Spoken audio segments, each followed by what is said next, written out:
2 main deck Red Blast as well. So very much closer to Joe's build than some other counterbalanced builds that have been floating around. All right, and with that, we're going to go ahead and get our match underway. Dan Musser was on the play and starts off with Sensei's Divining Top. Probably his best card in the late game for the deck. Well, I think it's the deck's best card at pretty much every stage of the game. Yeah. It is the engine that keeps all these removal spells together. It'll be Deathrite Shaman for Oliver Tomajko, though. It appears that Musser has mulliganed all the way down to 5, if we're looking at his hand size correctly. Yeah, he's on 5 cards, so he's going to need to ask a lot of this Divining Top. You see in his hand he has a Caracas along with a Terminus. No brainstorms or ways to put the Terminus back on top of his deck, but with the help of this Divining Top and this uncracked fetch land, Dan may still be able to make a go of it.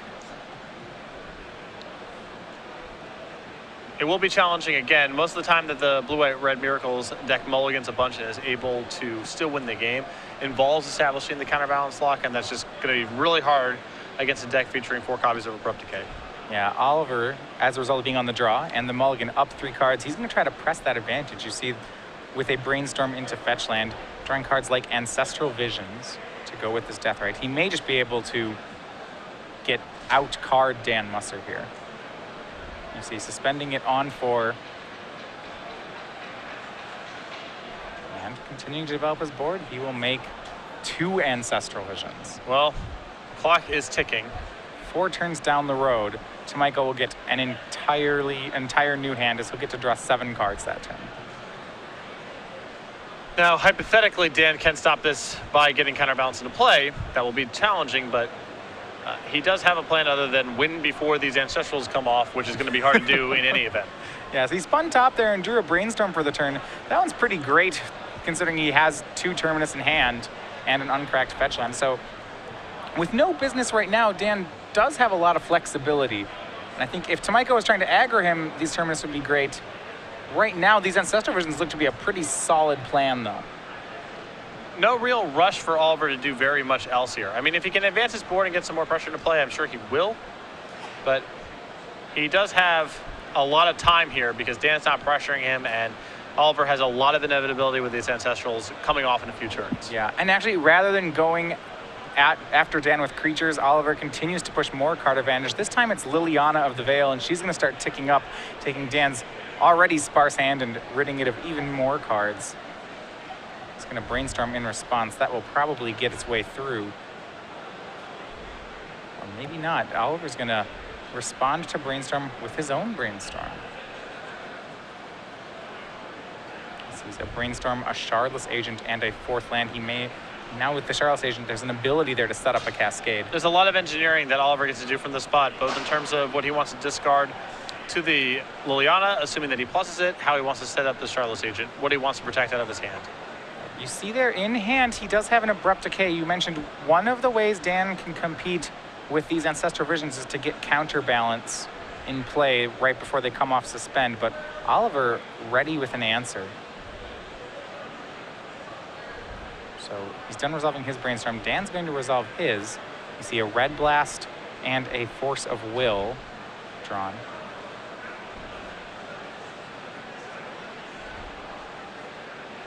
And right now, remember, those Red Blasts are our main deck. That's something that's been adopted by both Lisette and Reed Duke. Oliver also not that far off of having made a Grand Prix top 8, in fact, losing a win into William Huey Jensen not that long ago. So not somewhat experienced here with this deck. Now, what do you think here? So when Dan is so far behind on the card advantage plan, one of the things he can do here is simply try to set up and entreat the Angels and hope that these Angels can win him the game. It's a line he can go on. Is this going to be good enough? Can it win on this board? It's going to be tough because even if he sets up a reasonable size entreat, Oliver has one of the Angels immediately answered by minusing Liliana. And then any of his spot removal spells take care of one of them, of course. Jason the Mind Sculptor, which is in his hand, any sort of unsummon effect, that clears him out as well. So I believe you're right insofar as it is his best route, but there's a lot of circumstantial factors here that I think is going to make it hard, even if Dan's able to set up a reasonably sized entreat. Yeah, Oliver's going to cast Jace Dan not certain he wants to let that resolve. You see him spin a top and shuffle what looks to be a Spell Pierce to the top. Yeah, with the top, he could end step some Angels if he needs to, but even then, it would take about it seems like 4 Angels to navigate through this amount of removal, and once those Ancestral Visions come off suspend, it's going to take a lot of them. Right. It's a plan, but I'm not sure it's going to be sufficient. See, Spell Pierce for the Jace is going to hit. So no second Planeswalker for Tomajko, but that's just fine. He'll plus the Liliana. He gets rid of his own Shardless Agent and Musser's Force of Will. And Musser draws a 5th land, plays it, and he draws that top he put there. And a good defense against Liliana is emptying your hand, and so that's what Dan's going to do is he puts top into play. So 5 lands, one of them a fetch, and the top is all Dan has. As Tomajko's Ancestral Visions get ever closer, they're down to 1 counter. Just a 1 turn away, and Dan with very little going on. Tomajko's going to brainstorm. You see here, he can find his own Force of Will, a Wasteland. He still has that Abrupt Decay just in case Dan tries to counterbalance him. And this Wasteland's really strong here, cutting Dan off of his 1 white source. He's going to need 2 of those to be able to even think about casting Entreat. Yeah. And once Oliver draws 7, it seems to me like it'd be pretty unlikely that Dan will be able to resolve an Entreat. Just, you know, the Shardless Bug deck does play some counter spells. It plays Force of Wills. Yeah. Well, Dan will see if he can find something. He's going to look at the top there in his end step. I think right now he's debating as to whether he wants to Entreat. You see Terminus and Entreat there. Or whether he wants to try and crack this fetch land and spin again. I don't know what he could be looking to find here that's more productive than the Entreat the Angels. I suppose Jason the Mind Sculptor may give him some hope of catching up in this game. Well, if he doesn't know about the Abrupt Decay, Counterbalance is probably the must-find card, right? If he draws a Counterbalance and puts a land on top of his deck, as far as he knows, he can counter both these Ancestral Vision. That is true, though Oliver's been holding on to 1 card in his hand quite a bit. Oh, yeah. Even though he's been plussing that Liliana, it stands to reason. It's not a great, it is not a great line by any stretch. You see, when you have both his White Miracles on top of his deck, he actually just shuffled a 6th land onto the top, and he's going to give Oliver a full draw 7. See on end step, Death Threat Shaman goes to work on some of the cards in Dan's yard. And here comes the waterfall of cards into Oliver's hand. 3, 4, 5, 6. You see a second Abrupt Decay, a second Liliana, another Jace. Him to Turok was the draw for that turn. Well, Dan, between his mulligan and the Liliana, at least discard spells are not that harmful for him at this point. Yeah, absolutely. Small miracles, yeah, you know? Right? You gotta... Well, Oliver with plenty of tools now. He already has a clock in Death Threat Shaman. We'll see if he adds something to the board to increase that clock. And it's interesting, even though he has cards and Dan doesn't, he can plus the Liliana for a while. Cards like the Hymn to Turok in Oliver's hand really not going to do too much for him this game other than be discarded to Liliana. But Oliver's going to go ahead and ultimate the Liliana. I think that's a lot to do with the fact that he has another one waiting in his hand. Yeah. This is not a bad way to start off the turn. See how Dan responds to this. He's going to float a bunch of mana. I think what this means here is that if he floats the mana in response, if there is an Entreat on top of his deck, it's possible that if with all this mana floating, he can sack his lands and then tap the top to Miracle the Entreat, and then cross his fingers that he can dodge Force of Will and Maelstrom Pulse. It's a long ball shot, but it is really the only path left to Dan in this game. Actually, no copies of Maelstrom Pulse in the main deck for Tomajko. There is a Toxic Deluge, which there's one is of those functionally the same Okay. card in this spot. Absolutely. 1 Toxic Deluge, Wow. 3 Force of Will. And yeah, Tomajko makes the split of top and 1 land versus for everything else. And I think Dan's going to bring in some Angels and hope that this works. Tomajko, Force plus blue card. And that should just about seal it up, as Musser got 5 Stone Rains that, you're going to go ahead and give the game 1 over to Tomajko. I think I like Dan's line of play there. It gave him the only shot he had of winning, however remote, but Oliver with the Force of Will at the ready, and Dan, rather than wait for the inevitable, is just going to pack it up with this one island in play. And having that entreat on top of the deck would be the reason that Dan didn't pop the top before the Liliana ultimate resolved, is so that he could still miracle that entreat and not have the angels be split into some piles by Liliana. Yeah. So moving on to the sideboard here, Oliver, our Charlotte's Bug player, with a Sower of Temptation, a Baleful Strix, 2 Golgari Charms, 2 copies of Disfigure, a Force of Will, a Misdirection, 2 copies of Fletcher Storm, a Hymn, a Thoughtseize, 2 Nile Spell Bombs, and a Liliana the Veil. I think you're going to see the additional discard spells here, the Liliana the Veil, the Thoughtseize, the Hymn to Torak. I think the 2 copies of Fletcher Storm are fine in this matchup, but there's not a lot of sideboarding to be done here. Yeah, we have seen against the Blue White Miracles deck, discard can be pretty good. Eventually they do reach a spot where they play with no cards in hand and a top in play. One of the strengths of Miracles is that it's very hard to ever catch that divining top, but I do agree with the weapons he's going to use here. One of the best things he can do is Liliana of the Veil in this matchup as well. Yeah, just plussing that, taxing Dan's hand. Now, if Dan has a divining top in play, it becomes much worse, but if Dan's just playing off the top of his deck, Liliana is really hard for him to beat. Yeah, and as we've seen in that game, when Liliana resolves, there's a reasonable chance that she gets to ultimate in the game. While Miracles is really good at killing creatures and countering some spells, once a Liliana's on the board, there are very few cards in the deck that deal with it. Joe's list is better than most at fighting a Liliana. The Venser is very good. The 3 copies of Vendilion Click are efficient.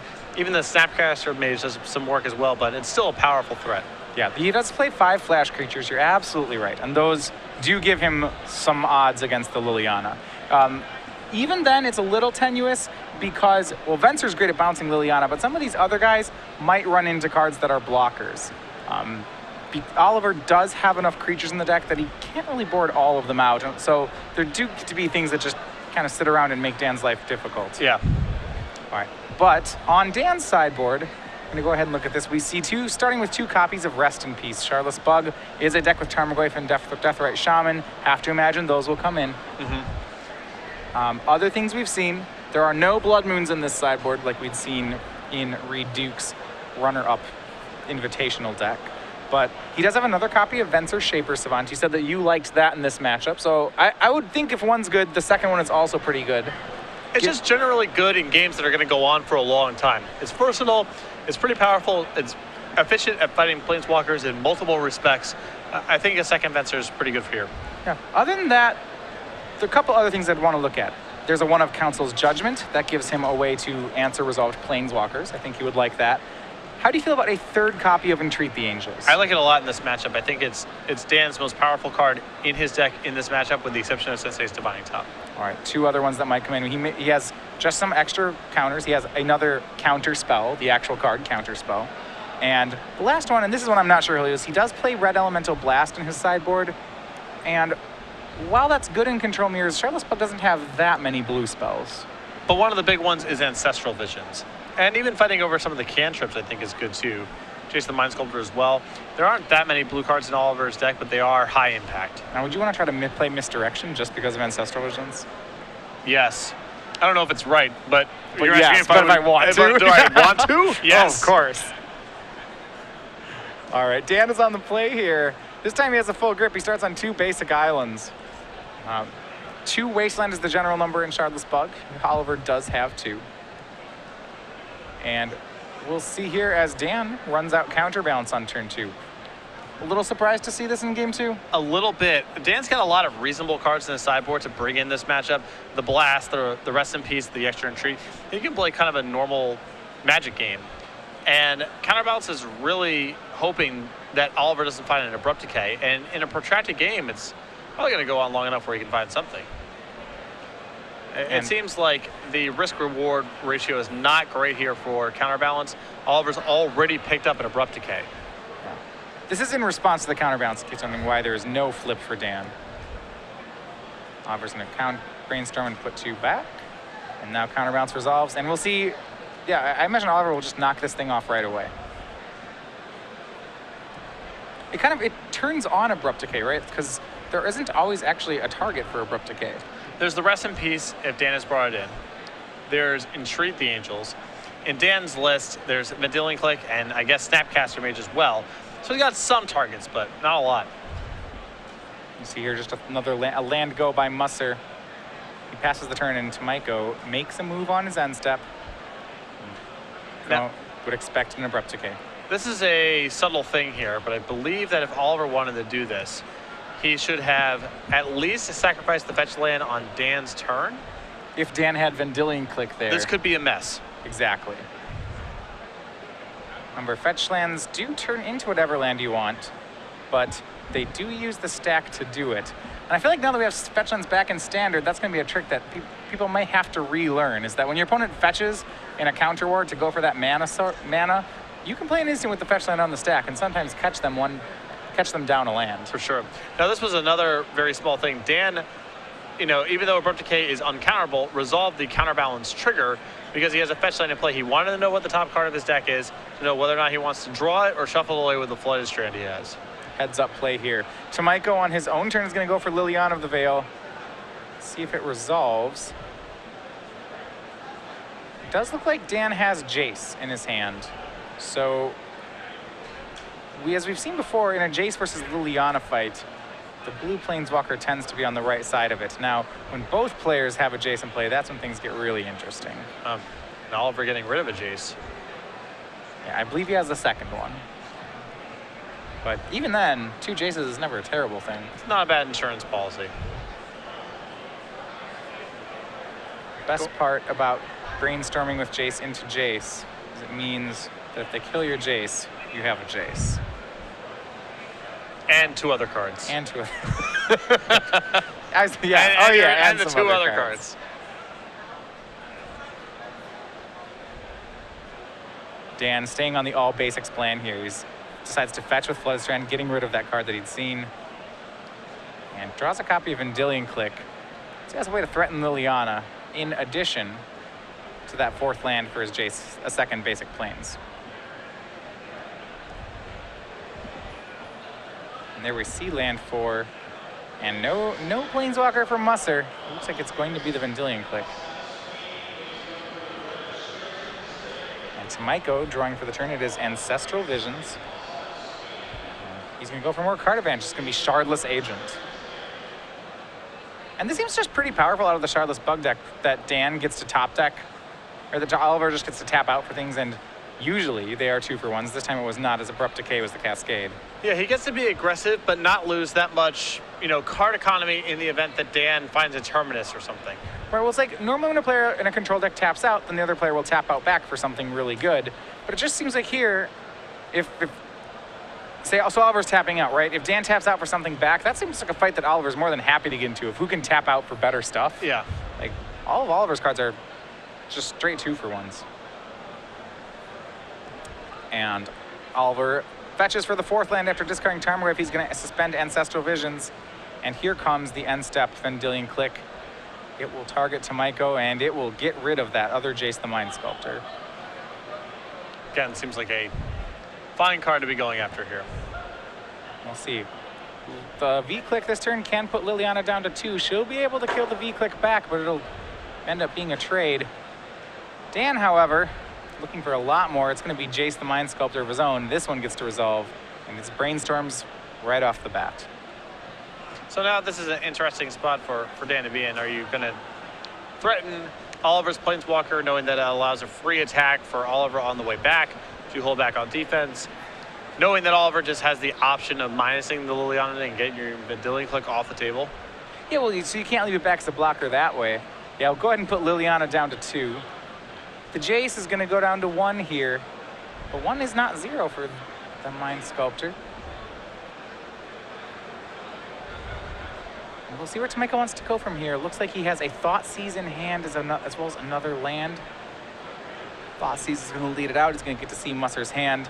Did Musser hide the other cards he wants using Jace? He also has a Spell Pierce here. He could just Spell Pierce for the value of 2 mana. The thing is, it's likely that, there isn't much of a follow-up here from Oliver. And the game's taking such a slow pace. It's not really worth, spell piercing this and hoping to keep Oliver off of his turn. Yeah, were there not a Vendilion click and play, he probably would have Spell Pierced because he would assume that Tomajko is plussing the Liliana anyway, so might as well waste Tomajko's mana. Yeah. But this way he gets to keep Spell Pierce as the Supreme Verdicts got taken care of. And Liliana goes to the bin to take care of Vendilion Click, so now it is a board of Jace versus Shardless Agent. A pretty unfair fight were it not for that Ancestral Visions on Tomajko's side. Even then, I still think Jace is the pretty big favorite here. Well, Dan has to be able to protect it, which he currently can't. He does have a Venser in play, but he's not really that stoked about using Venser to, you know, send the Shardless Agent back in play. He can use it to trade, but there isn't really a great use of the Venser's bounce ability in that event. No, it would just be a 2-2. He can really hope that Tomajko plays something pre-combat, I suppose. That would be the best for him. Right now, Venser is his only quote-unquote counter spell for Ancestral Visions. It is a very good counter spell for it, though. I mean, it is almost remanding or putting Ancestral Visions as a spell back in Oliver's hand is only a couple steps away from hard countering it. He has to go on for 4 more turns before that gets to resolve. But it looks like Dan's just, as attractive as that play is, I think he's better served protecting the Jace. Right. He's going to make that play, tapping out for Jace here. Hasn't really decided on the bounce yet. Suppose he could get his own land and replay it. Little too fancy. Huh. All right, well, sure. I guess he has Brainstorm the deck. You might as well. Yeah. So he flashes into play, blocks, and now the board is just Jason Visions. And you see in Musser's hand, he just has Counterspell. But Counterspell is a huge one to have here. Yeah. Stopping the Visions or protecting your Jace from some large threat. It's so hard in Legacy to lose a game after your 3rd Jace activation. Basically, whatever problem you're facing, you've seen enough cards that you should be able to solve it, especially when you think about how all the Jace decks tend to be built. Yeah, especially when you're playing against decks that just resemble really good modern decks, really good standard decks. When there's no risk of you being killed off anywhere, your opponent's still just sort of playing with lands and creature removal spells. Right, an active Jace is going to run away with the game. That's really kind of what Shardless 8 Bug is, right? It's a fair deck that's just playing the most efficient things in the format. Right. 5/6s for 2, 3 mana, 5/6s that come with a bonus 2/2 attached to them. Sometimes 2/2s for 3 that draw 3. That one's probably less than fair. Yeah, that one's not that fair. But really, that's the only, I would say, unfair play in the Shardless Bug list. All the other ones, he's more or less paying for the things he's doing. Cascading into Tarmogoyf has moments. Yeah.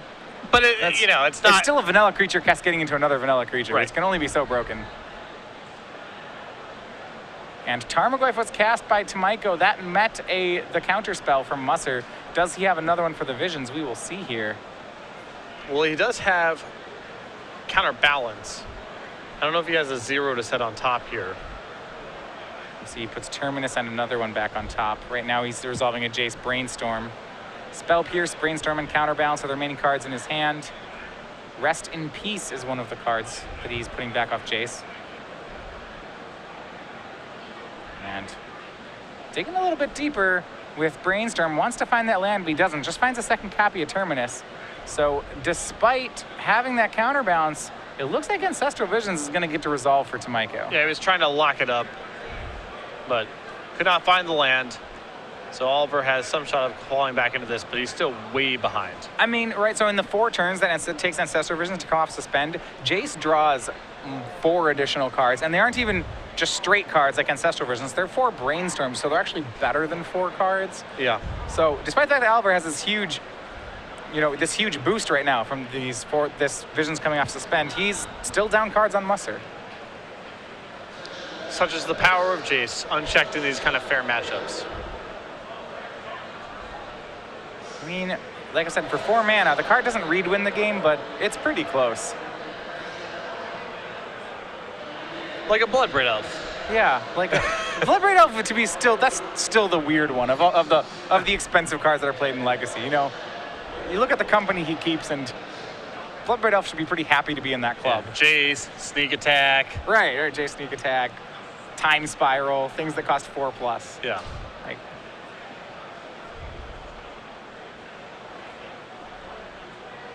he's a 3/2. All right, Liliana, cast by Tomajko, is going to go ahead and take care of the Vendilion Click. And a creeping tar pit there for Oliver. Another big draw. Something that may allow him to pressure this Jace. Absolutely. That card can be difficult for Musser to deal with. As you see here, he's gotten enough cards ahead that I think he'll be able to do it. He's drawn a Divining Top and has some Terminus in his hand, so he can't just put some Terminus on top of his deck with this Brainstorm, play a Divining Top, and then have a Terminus whenever he wants it. Things were starting to look a little bit troubled for Dan here, but I think this Divining Top means he'll be able to protect this Jace for a very long time. Yeah, well, he has the Divining Top counterbalance lock here. Granted, it can be disrupted by an Abrupt Decay, but he's not really counting on that lock to save him either. He's just counting on the raw cards that Jace is providing to carry him here. Yeah, he can win kind of arbitrarily somewhere down the line. And trade for whatever. Yeah, all these 1-for-1 trades that happen, like this Abrupt Decay for counterbalance, are great for him because he's drawing 2 a turn. We are back on Tomajko's side. Looks like he is preparing a Creeping Tar Pit. But first, he's going to try to get some card advantage of his own. It's going to be Shardless Agent, and this is one of the better Shardless Agents. It's going to go into an Ancestral Visions. This is the busted version of Shardless Agent you were just discussing. So this is going to be the second one. You see Rest in Peace, and Terminus on top of the deck for Musser. No counterspell help, and looks like more cards are coming Tomajko's way. He's going to Spell Pierce. Tomajko will pay. And walk me through the Spell Pierce there. Why, 2 mana at this point in the game seems like it wouldn't be very effective. It's doubly odd for me because it felt like this turn Oliver's follow-up, if Dan allowed it, would be to animate the Creeping Tar Pit and try to kill Jace. At that point, you Miracle Terminus off of your Divining Top. You also get the Shardless Agent in the equation, and you're back out in the front foot. Tomajko, one of the cards he drew there was a Hymn to Turok. Looks like he's fetching to prepare for that. And despite all these cards that Jace is grabbing for Dan, Tomajko's going to try to play the card advantage game. And really, if you look at this here, right, a Shardless Agent cascades into Ancestral Visions, which then casts him to Turok. That is a 1, 2, 3, 4, 5. That's like a 5-for-1 this turn for Tomajko. Yeah. And it's pretty crazy here watching Dan with his unchecked Jason still by no means in the clear yet. Absolutely. 2 creatures in play for Tomajko. Well, one is the Agent, one is the Creeping Tar Pit. Jace continues to Brainstorm away. You see some Rest in Pieces for Musser. And one Entreats the Angels, and that may be his saving grace here. Despite the fact that they're playing with this card advantage game back and forth, for a while it looked like Dan had it sewn up, but then Tomajko, with his Cascades, kind of drew a lot of cards of his own. Dan can put an end to this card advantage race by just making 20 power. Yeah, there's been some jockeying over the board and just raw card count, as you mentioned. And Dan's still winning that fight. But at a moment's notice, Dan can shift it to be about, can you answer, 4 4/4s? Yeah, right now it's 16 power in the air. Tomajko is at 11. He would have to answer 2. Remember, these would all happen on Tomajko's end step. Tomajko with just 1 card in his hand, and it's land. Now it's 0 in his hand. This may just be Musser killing him. Yeah, now there's no risk of anything.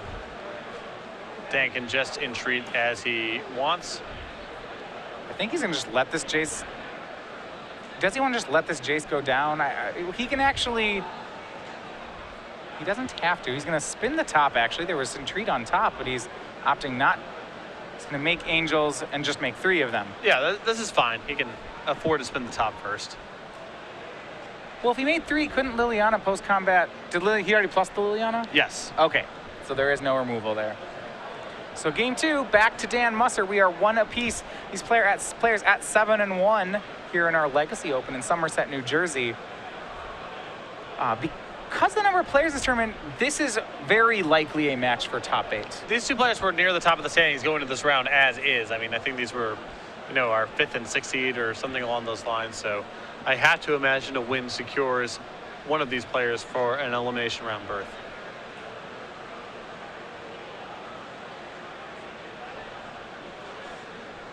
Okay. Another update here. We have another match for top 8 going on. This is going to game 3 is Shahar Shenhar and Shaheen Sarani, both also at X1 right now in the tournament. So it's pretty much set to have a pretty good top 8 here. For sure. Yeah, I watched Shaheen the last round pick up his first loss in the Death and Taxes mirror.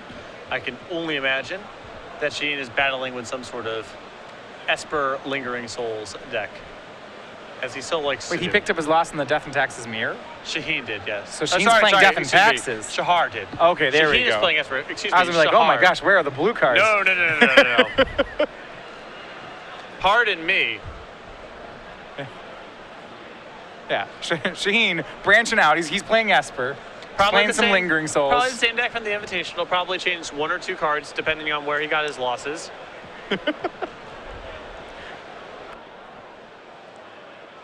Always the faithful servant. You know, you gotta admire that, right? He deviates less than I do, which is crazy. Like, I've played Jund in tournaments, you know what I mean? I've played... Jund has other colors than red in it. What is going on? I played blue, white, red Yeah. Delver in an Invitational once. I've played other decks.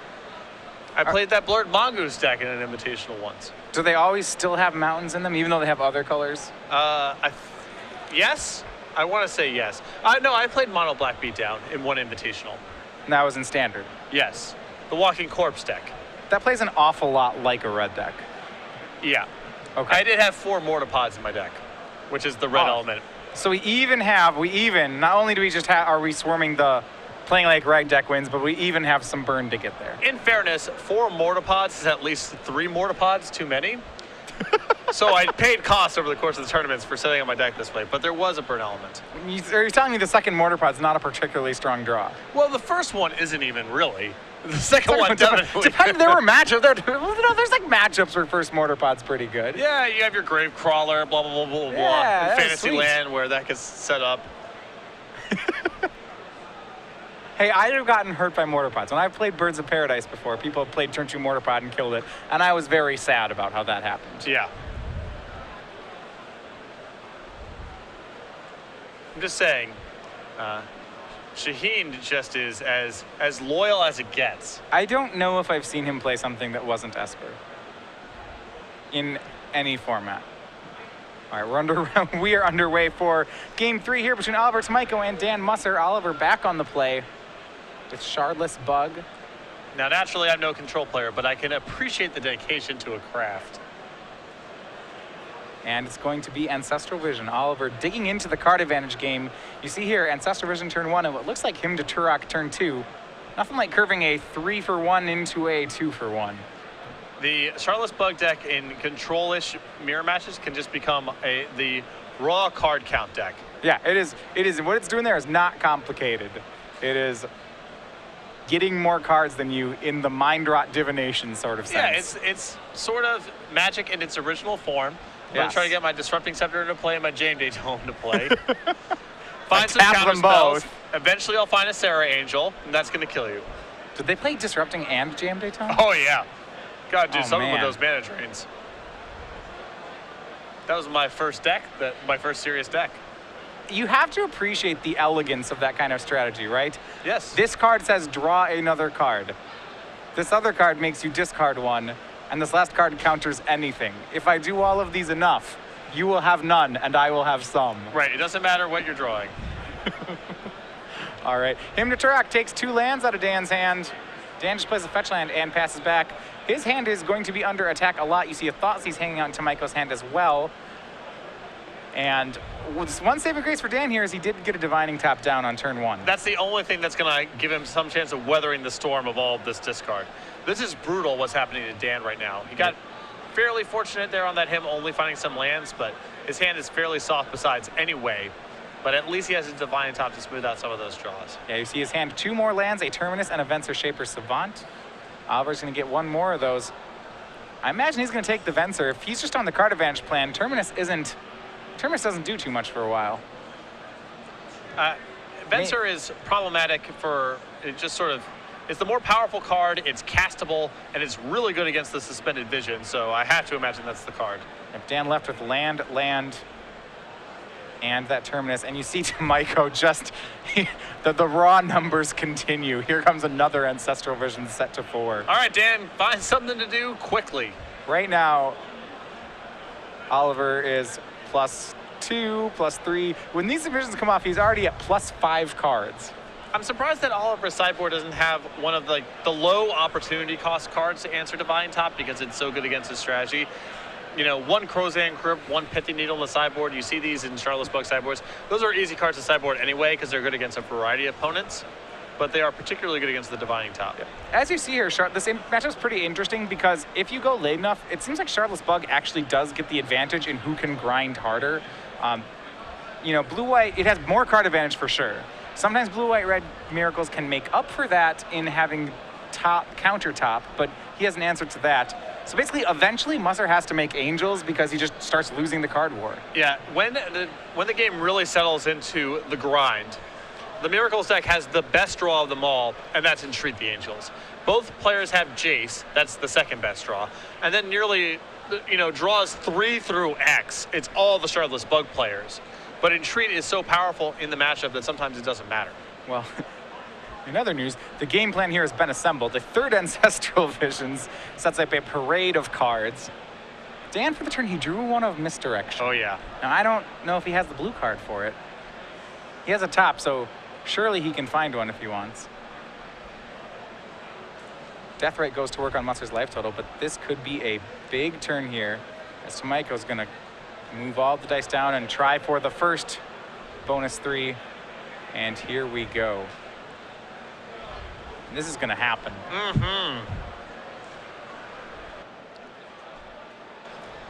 Misdirection, exiling Vendilion Click, and Miracling Entreat the Angels. Little combo.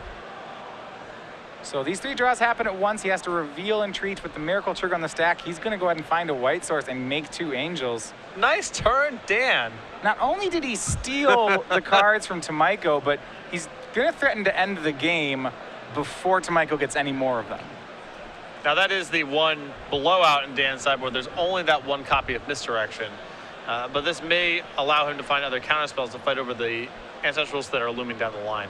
Because he has to discard to it, it is only +1 card for Dan. However, the big deal is that it means Tomajko doesn't get the cards. Yeah.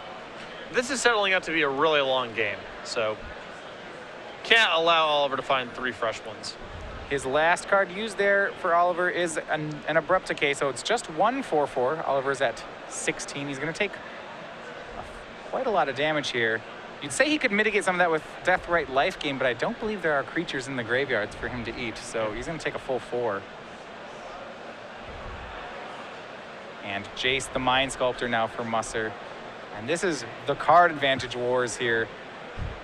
Dan, thanks to Misdirection, may have just pulled ahead. What a big turnaround here for Dan. 2 turns ago, this is looking pretty bleak, but that Misdirection shut down Oliver's cards. He's still 2 turns away from getting this unsuspend his first Ancestral. Now, Jace is in play. Dan's also threatening with a 4/4.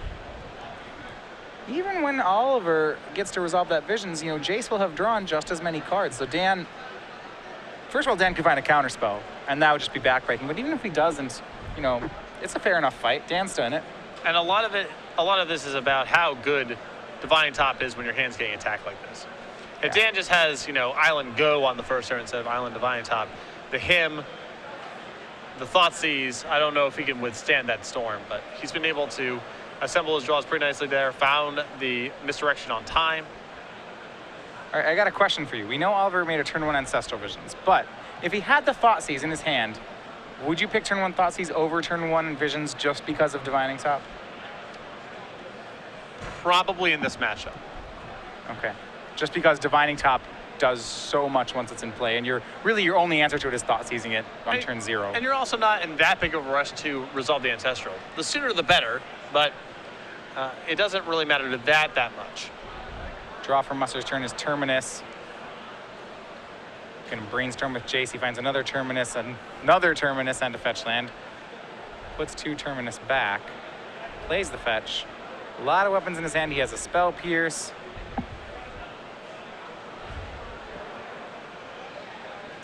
And fetch one other card.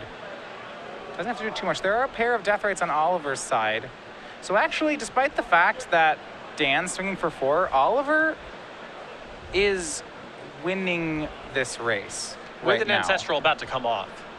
Yeah, these death rates kill faster than the Angel token. Dan, on the other hand, if he ever starts using, can use Jace to unsummon the death rates to slow down Oliver's clock. But even though Dan has a ton of cards and a 4/4 flyer, Oliver has weapons.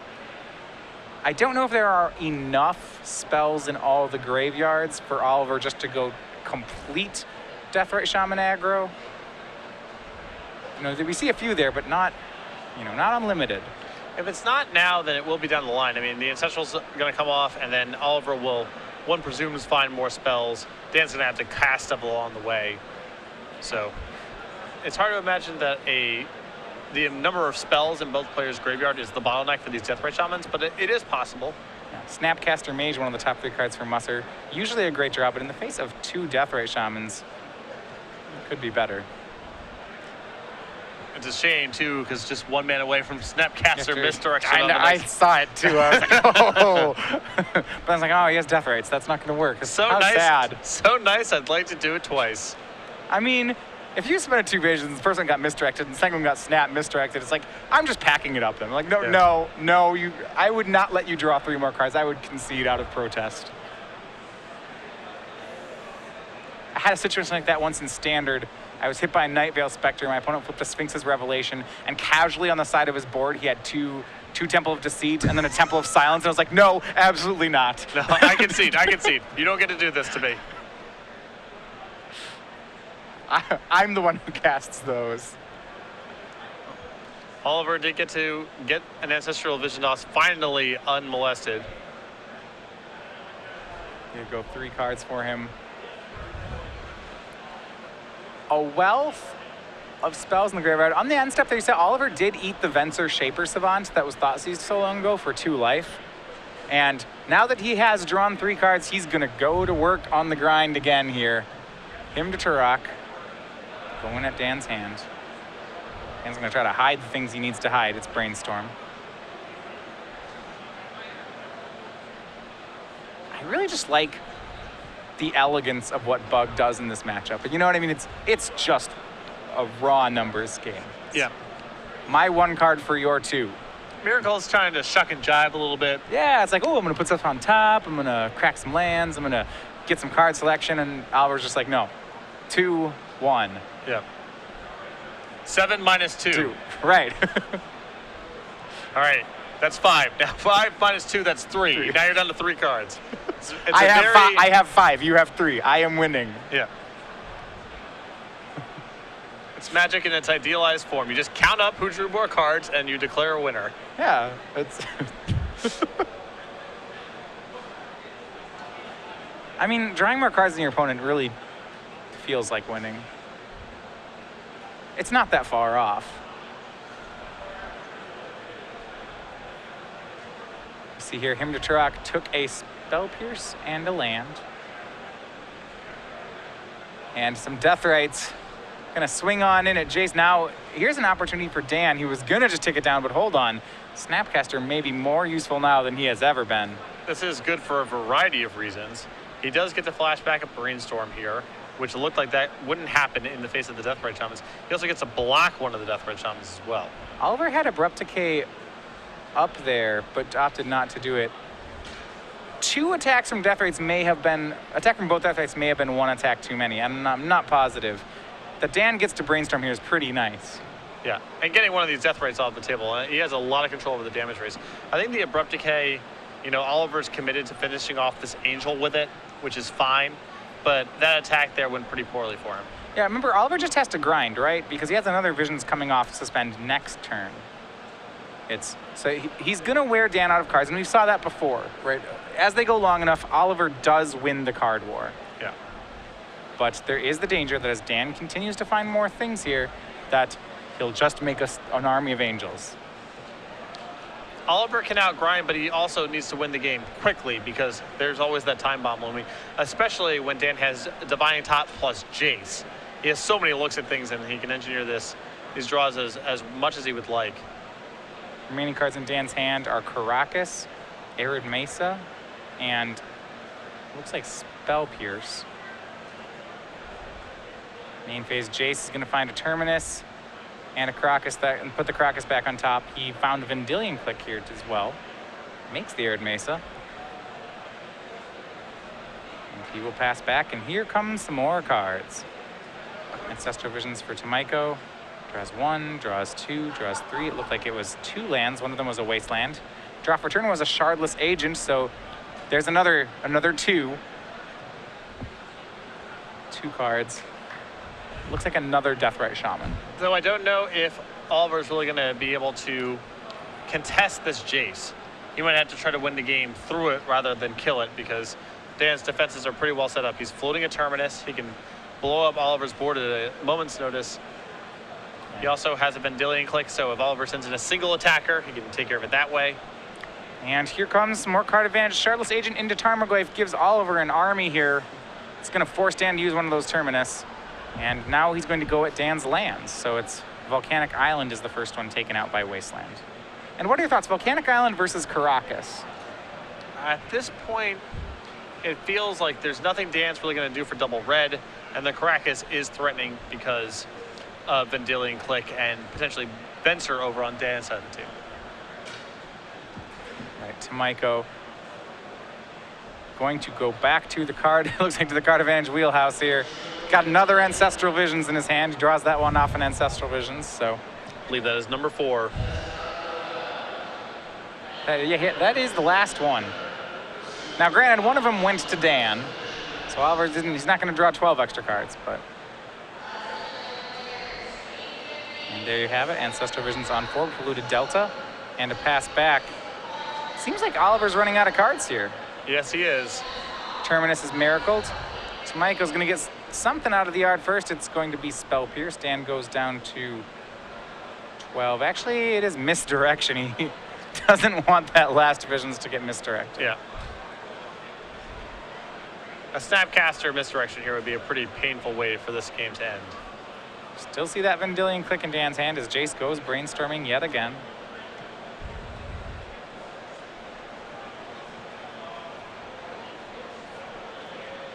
And Dan going 2 back, playing a fetch land, and now he has countertop assembled. So Oliver has gone through a fair number of his Abrupt Decays at this point. You know, and this is how Dan fights unfair. Oliver grinds really hard, but when Dan gets an uncontested countertop, card advantage stops mattering as much. You know, yeah. If he can counter everything, it just doesn't matter how many cards Oliver has. And I think this game eventually goes toward Dan. He has to hurry up, though. This clock on top is correct, and you see Dan switch his pace of play. I think he knows that this one is in his reach. Just wants to make sure that he wins in time. And step draws Swords to Plowshares for the turn. Brainstorms again. Or Fate Seals is a card to the bottom. He wants as many looks as possible. Yeah. And he might be on some sort of backup plan of, you know, he will use the Sensei's Divine Top as much as possible to try to find an entreat, and if he can't, he's going to also start upping Jace to try to get to a point where Jace can go ultimate and he can win the game that way. And, all right, so fast here, made a Vendilion Click, saw Oliver's hand. The only non-creature spell was Deathrite. He decided to let him keep it, and Vendilion Click swings for 3. He found a replacement Jace here. Jace Fate Seals Oliver. Jace moves up to 6. The card is just fine. He leaves it there, and with countertop in play, he passes the turn back. Creeping Tar Pit was the play for Oliver, and now he's going to crack a fetch land, so he actually gets a shot at a card here. So Oliver here getting beat on a couple of fronts. Yeah, he's losing, you know, the card selection, card advantage battle. His life total is under duress, and he's also at risk of being killed by Jace. Yeah, 2 hits from Vendilion Click will do it. Ancestral Visions ticks down to 1. Oliver draws for the turn. He's going to activate Creeping Tar Pit. Looks like he's going at the Mind Sculptor. That is just fine by Dan. Jace drops to 3. Oliver makes a land drop. You see the Deathrite Shaman in his hand, but can't play it in the face of countertop. And now down to 2 off the hit from Vendilion Click, and Jace will Fate Seal yet again.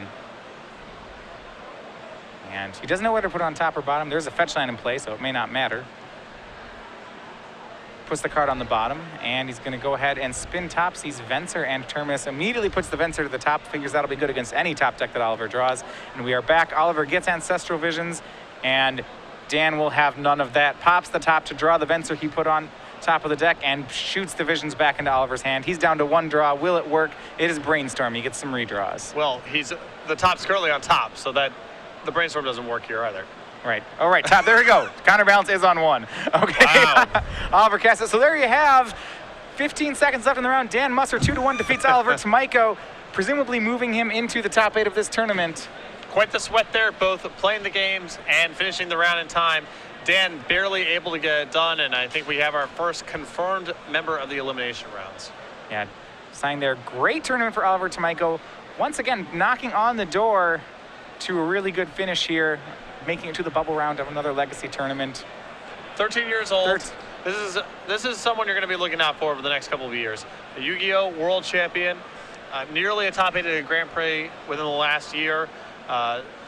Just outside the top 32 of the Invitational, X2 in this Open, and again, 13 years old. Yeah. 13 years old.